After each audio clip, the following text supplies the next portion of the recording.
उत्तर प्रदेश की सियासी सत्ता में सीएम योगी आदित्यनाथ को चैलेंज देने के लिए अखिलेश यादव के साथ साथ उनकी पत्नी डिंपल यादव भी उतरी। पिछले साल यानी 2022 का जो अंत रहा वो सपा पार्टी के लिए बहुत बेहतरीन रहा। बस भले ही उन्होंने रामपुर गवा दिया, 50 साल की जो सियासत थी उसको गवा दिया, लेकिन मैनपुरी पर कब्जा रहा।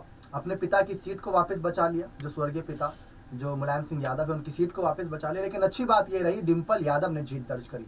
मुलायम परिवार की बड़ी बहू ने आगे कदम बढ़ाए, उनको जीत मिली। ना सिर्फ जीत मिली, ऐतिहासिक जीत रही। तो इन सब बातों को लेकर जब डिंपल यादव खुलकर जनता के सामने आ रही थी तो बड़े बड़े खुलासे कर रही थी। उन्होंने जो खुलासे करे उनको लेकर हम बात करने के लिए आप सभी के साथ जुड़े। उसमें सबसे बड़ा जो खुलासा था, जो हमें थोड़ा आश्चर्यचकित करता नजर आया, कि योगी सरकार के रहते हुए महिलाओं को सही से सुरक्षा नहीं मिल रही। महिलाओं को सुरक्षा मिल भी रही है तो आज भी कई सारी ऐसी घटनाएं हो रही है जिसका विरोधाभास साफ देखने को मिला और योगी सरकार उस पर चुप है। ये पहला मुद्दा था। दूसरा मुद्दा ये था कि सरकार अपनी मनमानी करती है, भ्रष्टाचार होते हैं, उनको छुपाए जाते हैं। ये दूसरा बड़ा मुद्दा था। तीसरा बड़ा खुलासा डिंपल यादव का ये था कि विपक्ष की आवाज दबाने के लिए योगी सरकार के कई सारे मंत्री कई ऐसे कदम उठाते हैं जिनको आप सब जानेंगे तो आप सब दंग रह जाएंगे। उन्होंने कहा कि विपक्षी की आवाज दबाने के लिए यहाँ पर पूरी कोशिश की जाती है कि कैसे जनता तक ऐसी बातों को गुमराह किया जाए जिसकी वजह से सरकार कुछ और अलग यहाँ पर काम दिखाए और जनता तक काम कुछ छोड़ दिखे। तो ये डिंपल यादव के खुलासे थे। मैनपुरी चुनाव के दौरान डिंपल यादव बहुत शांत थी। अखिलेश हुंकार भर रहे थे, शिवपाल हुंकार भर रहे थे, आदित्य यादव हुंकार भर रहे थे, लेकिन जीत के बाद भी डिंपल यादव शांत नजर आ रही। अभी हाल ही में उन पर ऋचा राजपूत का जो एक बड़ा बखेड़ा शुरू हुआ था उस पर भी डिंपल यादव ने चुप्पी साधे रखी थी, खुलकर नहीं बोलती नजर आई थी, बल्कि डिंपल और अखिलेश की बेटी आदिति के खिलाफ यहाँ पर तमाम बातें अभद्र भाषा का इस्तेमाल किया गया था जिस पर अखिलेश का गुस्सा बहुत ज्यादा था।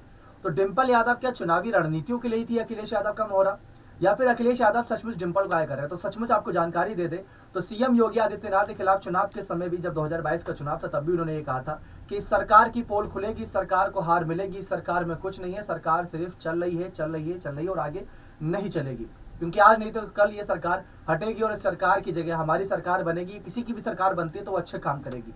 तो बीजेपी के खिलाफ अपनी खुली मंशा साफ दिखाती नजर आई थी डिंपल यादव। और वहीं दूसरी तरफ अपर्णा यादव की बात करें तो जोशीमठ जैसे इलाकों में जाकर वहां पर वो लोगों की मदद कर रही है, जानवरों की मदद कर रही है, जो जानवर वहां फंसे हुए, क्योंकि लोगों की तो सब सोच रहे हैं लेकिन जानवरों की कोई नहीं सोच रहा कि वहां पर जानवर कैसे बाहर निकलेंगे।